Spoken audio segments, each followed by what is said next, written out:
Hello, welcome to योद्धा defence academy. तो सब बढ़िया है ना? सब बढ़िया है कि नहीं? हाँ, तो आज हम लोग क्या पढ़ेंगे? सेक्सुअल रिप्रोडक्शन इन ह्यूमंस, है ना। सेक्सुअल रिप्रोडक्शन इन ह्यूमंस का अगर बात करते हैं तो इसमें भी फ्लावर्स की तरह दो गैमेट्स होते हैं, एक मेल गैमेट होगा और एक फीमेल गैमेट होगा। अब ये चीज शुरू हो जाता है प्यूबर्टी से ही। कब से शुरू हो जाता है? प्यूबर्टी से ही। अब ये पढ़ने से पहले हम लोग जानेंगे कि रिप्रोडक्शन क्यों जरूरी है ना। तो रिप्रोडक्शन जरूरी है क्योंकि कोई भी जितना भी लिविंग ऑर्गेनिज्म है वो चाहता है कि अपना जो जनरेशन है उसको आगे बढ़ाए, नहीं तो क्या हो जाएगा, उसका अस्तित्व मिट जाएगा यहाँ से, है ना। इसीलिए क्या होता है कि वो रिप्रोड्यूस करता है, ठीक है। क्या करता है? रिप्रोड्यूस करता है ताकि अपना यंग वंश को जन्म दे सके और धरती पे उसका वर्चस्व कायम रहे, नहीं तो क्या हो जाएगा, एक्सटिंक्ट हो जाएगा। बहुत सारे अभी जानवर मिट गए ना, जैसे कि चीता हो गया, उसको बचा बचा के रख रहे हैं हम लोग, है ना। डायनासोर्स हो गया तो वो लोग खत्म हो गए पूरा, तो उनका कुछ कुछ प्रजाति अभी प्रेजेंट है, जैसे कि लिजार्ड है, छोटा छोटा था इसीलिए वो लोग बच गया, है ना। आप लोग विदेश वाला एक जानवर का नाम सुने होंगे, कोमोडो ड्रैगन। कोमोडो ड्रैगन वो भी उसी का प्रजाति था, वो भी बच गया। हो सकता है जितना मछली लोग है वो भी उसी का पार्ट रहा हो, लेकिन वो लोग समुद्र में चले गए इसीलिए वो लोग बच गए, ठीक है। तो क्यों जरूरी है रिप्रोडक्शन? क्योंकि अपना जो यंग वंश है उसको जन्म दे सके और अपना प्रजाति को बढ़ा सके, अपना स्पीसीज को कायम रख सके, इसीलिए रिप्रोडक्शन, कोई भी ऑर्गेनिज्म रिप्रोडक्शन करता है। क्लियर है? चलिए अब अपने स्टडी पार्ट पे आते हैं, तो इसमें बात करते हैं हम लोग कि कैसे कैसे होता है। तो रिप्रोडक्शन का जो मेन हम लोग को पढ़ना है वो प्यूबर्टी एज से ही स्टार्ट हो जाता है ना। प्यूबर्टी स्टेज का अगर बात करते हैं तो बॉयज का भी बात करेंगे और गर्ल्स का भी बात करेंगे। तो बॉयज का अगर बात करते हैं तो फेशियल हेयर जो होता है उसमें ग्रोथ होने लगता है, दाढ़ी मूंछ आने लगता है, ठीक है।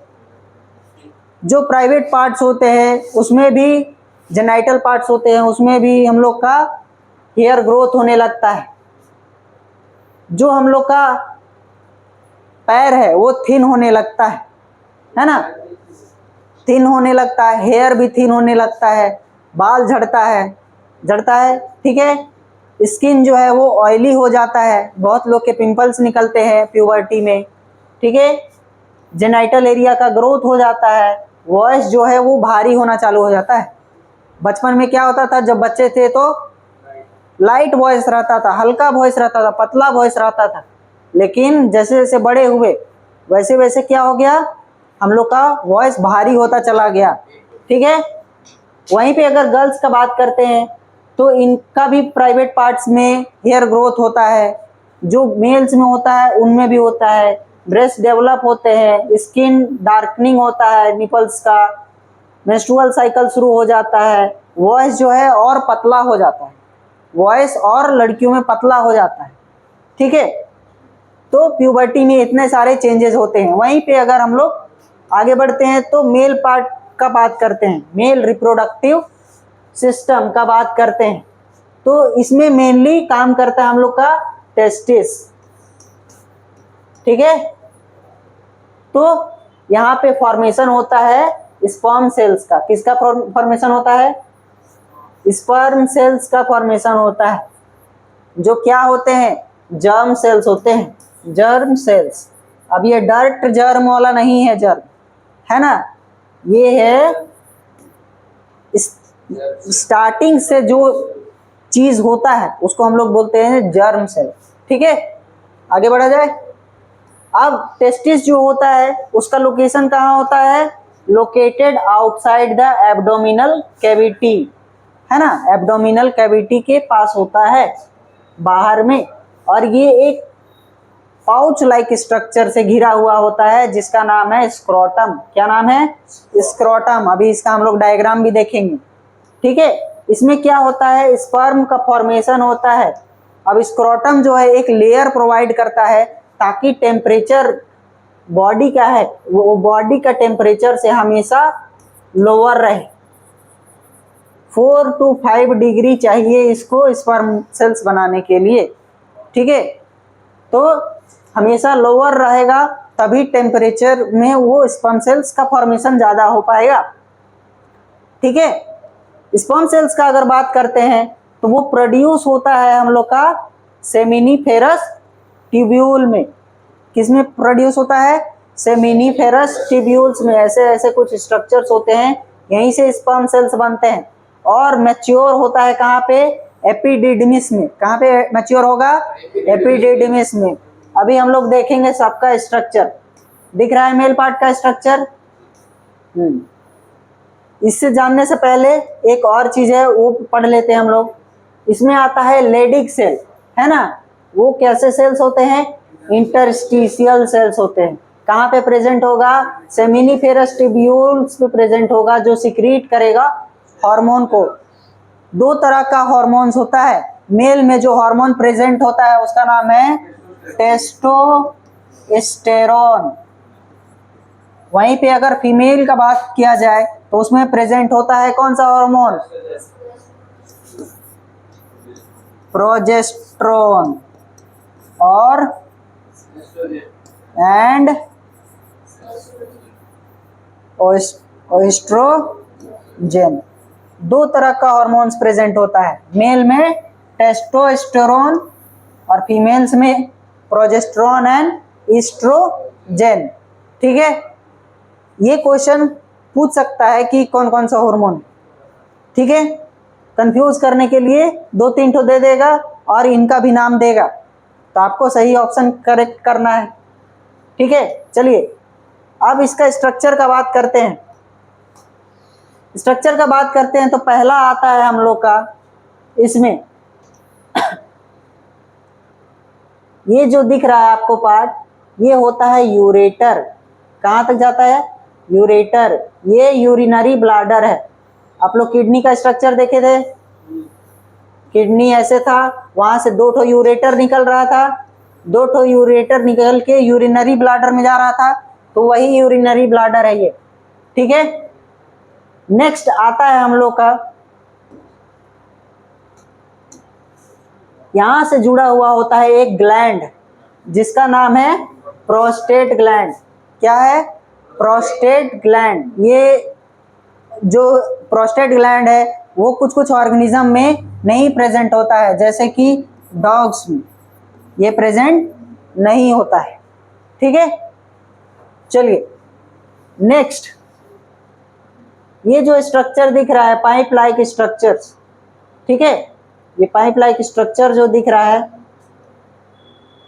ठीक, तो इसका नाम क्या है? कोई बताएगा जल्दी से? इसका नाम क्या है? इसका नाम है वास डिफरेंस, ठीक है। अब इससे जुड़ा हुआ होता है एक छोटा सा बैग लाइक स्ट्रक्चर जिसका नाम क्या है हम लोग का? एपिडिडमिस। अभी एपिडिडमिस के बारे में पढ़े थे। एपिडिडमिस पढ़े थे ना हम लोग? क्या कर रहा था जल्दी बताइए? स्पर्म मैच्योर हो रहा था वहां पे, और प्रोडक्शन कहाँ पे हो रहा था हम लोग का? जल्दी बताइए। Seminiferous tubules. Seminiferous tubules. तो सेमिनिफेरस ट्यूब्यूल्स इसमें भरे हुए हैं, ठीक है। यहीं पे स्पर्म सेल्स का प्रोडक्शन हो रहा है और यहाँ पे मैच्योर होता है। मैच्योर होने के बाद ये यहाँ जाता है, यहाँ से 2 हार्मोन निकलते हैं, सेमिनल वेसाइकल से और प्रोस्टेट ग्लैंड से। वो उसको क्या करते हैं? न्यूट्रिशन प्रोवाइड करेगा। क्या करेगा? न्यूट्रिशन प्रोवाइड करेगा। न्यूट्रिशन प्रोवाइड किया और उसमें कुछ mucus like structure, mucus like liquid मिला देता है, ठीक है। तो जब स्पर्म सेल्स प्लस वो जो लिक्विड है, जो न्यूट्रिशियस लिक्विड है, दोनों मिल जाता है तो वो बन जाता है क्या? ठीक है, कोई दिक्कत है? चलिए अब ये प्रोस्टेट ग्लैंड दिख गया आपको, ये ब्लैडर दिख गया, ये होता है हम लोग का जो जहाँ पे सेमिनिफेरस टिब्यूल्स प्रेजेंट है हम लोग का, ये वाला पार्ट, इसको बोलते हैं टेस्टिस। ठीक है, इसको घेरे हुए रहता है स्क्रोटम का एक लेयर। ठीक है, जो पाउच लाइक स्ट्रक्चर होता है, जो टेम्परेचर को क्या करता है, टेम्परेचर को मेंटेन करेगा। क्लियर है? कोई दिक्कत है? आगे बढ़ा जाए। चलिए अब इन लोग का फंक्शन पढ़ते हैं। पहला है हम लोग का वास डिफरेंस। वास डिफरेंस कौन सा था, कोई बताएगा? दिख रहा है, ये वास डिफरेंस है, जो यहां से पूरा यहां तक जा रहा है, ये वास डिफरेंस है। ये क्या करेगा, transport mature sperms to the urethra, ये यहां तक पहुंचाएगा। कौन? हम लोग का वास डिफरेंस। क्लियर? नेक्स्ट आता है यूरेथ्रा। ये कॉमन पैसेज होता है स्पर्म सेल्स के लिए और यूरिन के लिए। ठीक है, क्लियर है? यूरिन के लिए और स्पर्म सेल्स के लिए कॉमन पैसेज कौन है? यूरेथ्रा। क्लियर? आगे बढ़ा जाए। अब बात करते हैं हम लोग along the path of the vas difference in sperm cells, prostate gland और सेमिनल वेसिकल जो है एड अ सिक्रीशन, जो न्यूट्रिशन प्रोवाइड करता है, अभी हम बता रहे थे। तो उसी के बाद हम लोग का बन जाता है क्या, वो सीमेन बन जाता है। क्लियर है? कोई दिक्कत है? चलिए, अब वो न्यूट्रिशियस चीज जो था वो क्या कर रहा था, हम लोग का ट्रांसपोर्ट में हेल्प कर रहा था, ट्रांसपोर्ट को इजी बना रहा था। किसका ट्रांसपोर्ट को? स्पर्म सेल्स का ट्रांसपोर्ट को इजी बना रहा था। क्लियर है? कोई दिक्कत है? चलिए, फीमेल रिप्रोडक्टिव पार्ट, इसके बारे में देख लेते हैं थोड़ा थोड़ा। बात करते हैं फीमेल रिप्रोडक्टिव पार्ट का, तो इसमें भी अलग अलग स्ट्रक्चर्स होता है। ठीक है, पहला स्ट्रक्चर ये, इसका नाम है फिम्ब्री। ठीक है, इसका नाम क्या है? फिम्ब्री। यहाँ नहीं लिखा हुआ है, इसका नाम क्या है? फिम्ब्री। जो पकड़ के रखता है एग सेल्स को, ये होता है ओवरी। ओवरी में प्रोड्यूस होता है क्या हम लोग का? Egg cells. ठीक है, ये वाला पार्ट को बोलते हैं फैलोपियन ट्यूब। क्या बोलेंगे? Fallopian tube. ये जो है पार्ट, इसको बोलते हैं ओविडक्ट। क्या बोलते हैं? ओविडक्ट। नेक्स्ट, ये जो आता है हम लोग का, ये होता है यूटेरस। ये क्या होता है? यूटेरस। यूटेरस। नेक्स्ट, यहां से जो एंट्री पैसेज होता है इसको नाम है सर्विक्स, और लास्ट बाहर वाला जो पोर्शन है उसका नाम है वजाइना। ठीक है, चलिए इधर देखिए। अब हर महीना क्या होता है, एक एग सेल बनता है ओवरीज में। ठीक है, ये जो ओवरी दिख रहा है यहाँ पे एग सेल्स बनेगा। क्या बनेगा? एग सेल्स बनेगा। ठीक, अब एग सेल्स जो होता है ओवरी में, वो ट्रांसपोर्ट होता है यहाँ से यहाँ तक। ठीक, ट्रांसपोर्ट होता है यहाँ से यहाँ तक। अब अगर स्पर्म सेल्स यहाँ पे आ गया और स्पर्म सेल्स इधर तक ट्रांसपोर्ट होता है और फैलोपियन ट्यूब में जाके वो क्या करता है? फर्टिलाइजेशन करता है। कहाँ पे फर्टिलाइजेशन होगा? फर्टिलाइजेशन कहाँ पे होगा? फैलोपियन ट्यूब में होगा हमेशा। अब फर्टिलाइजेशन हो गया, उसके बाद वो कैरी होके यहाँ तक आएगा। कैरी हो गया यहाँ तक, फर्टिलाइजेशन हो गया। अब वो यहाँ पे आके यूट्रस के वॉल में चिपक जाएगा और वो क्या करेगा? धीरे धीरे माइटोटिक डिवीजन करेगा। माइटोसिस पढ़े थे ना?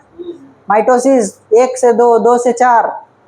ठीक है, मल्टीप्लिकेशनल डिवीजन होगा सेल्स का, और क्या बन जाएगा वो? पहले जाइगोट बना, फर्टिलाइजेशन हो गया तो उसके बाद एम्ब्रियो। ठीक, ऐसे कर करके फिर वो स्ट्रक्चर लेना चालू हो जाएगा। क्लियर है? अब यूट्रस का बात करते हैं हम लोग। तो यूट्रस जो होता है वो 2 ओविडक्ट होते हैं उसमें, है ना, जो इलास्टिक बैग लाइक स्ट्रक्चर होता है, ठीक। अब स्पर्म सेल्स और एग सेल्स जब मिल जाते हैं तो वो बन जाते हैं जाइगोट, उसके बाद एम्ब्रियो। जाइगोट कैसा सेल है? सिंगल सेल है। एम्ब्रियो कैसा है? मल्टीपल सेल्स वाला है। अब एम्ब्रियो के बाद जब वो स्ट्रक्चर लेना चालू हो जाता है तो उसका नाम हो जाता है फीटस। क्या नाम हो जाता है? FOETUS, foetus. किसके बाद बनेगा? एम्ब्रियो के बाद फीटस। क्लियर है? चलिए नेक्स्ट आता है हम लोग का, उसका नाम है प्लासेंटा। तो जो एम्ब्रियो होता है वो उसको मदर से न्यूट्रिशन मिलता है थ्रू अ टिश्यू, ठीक है। कोई भी बच्चा जब जन्म लेता है तो उसका प्लासेंटा जुड़ा हुआ होता है ना, नाभि से। तो इसको काट दिया जाता है ना। तो इसी से न्यूट्रिशन मिलता है उसको, ठीक। इसी से मदर से इस बच्चे को न्यूट्रिशन मिलता है। उसका नाम क्या है? प्लासेंटा। क्या नाम है? प्लासेंटा। नेक्स्ट आता है हम लोग का विलाई। विलाई क्या है? ये फिंगर लाइक प्रोजेक्शंस होते हैं। क्या होते हैं? फिंगर लाइक प्रोजेक्शंस होते हैं जो एक्स्ट्रा सरफेस एरिया प्रोवाइड करता है। किसको? एम्ब्रियो को। और जब बर्थ होता है तो उसको पुश करने में हेल्प करता है बेबी को। रिदमिक कॉन्ट्रैक्शन होता है यूट्रस का वॉल में, यहाँ कॉन्ट्रैक्शन फोर्स लगता है बर्थ के टाइम। तो यहाँ से जो चाइल्ड है वो धीरे धीरे नीचे की ओर आना चालू होता है, ठीक है। कोई दिक्कत है? चलिए अब फीमेल्स का अगर बात किया जाए तो मेन जो रिप्रोडक्टिव पार्ट है उसमें ओवरीज होते हैं। कौन होते हैं? ओवरीज। 2 ओवरी है ना, ठीक है। कोई दिक्कत है? इसमें 2 तरह का हार्मोन होता है, हम बताए थे, एस्ट्रोजन और प्रोजेस्टेरोन।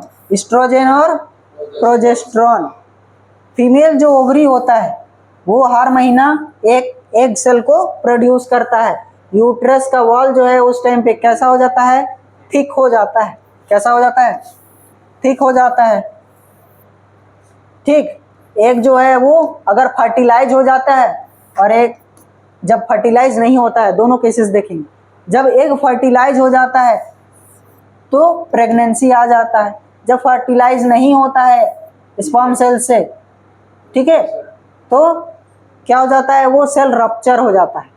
जो ये एग सेल था वो क्या हो जाएगा? टूट जाएगा और टूट के डिसइंटीग्रेट हो जाएगा और वही फिर निकल जाता है म्यूकस और ब्लड के साथ, ठीक है। ब्लड और म्यूकस के साथ निकल जाता है मेंस्ट्रुअल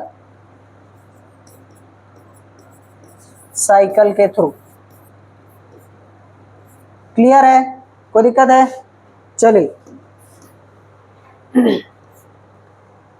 तो इतना दूर समझ में आया सबको? कोई दिक्कत है ना? नहीं है ना? पक्का? स्टॉप करिएगा उसको।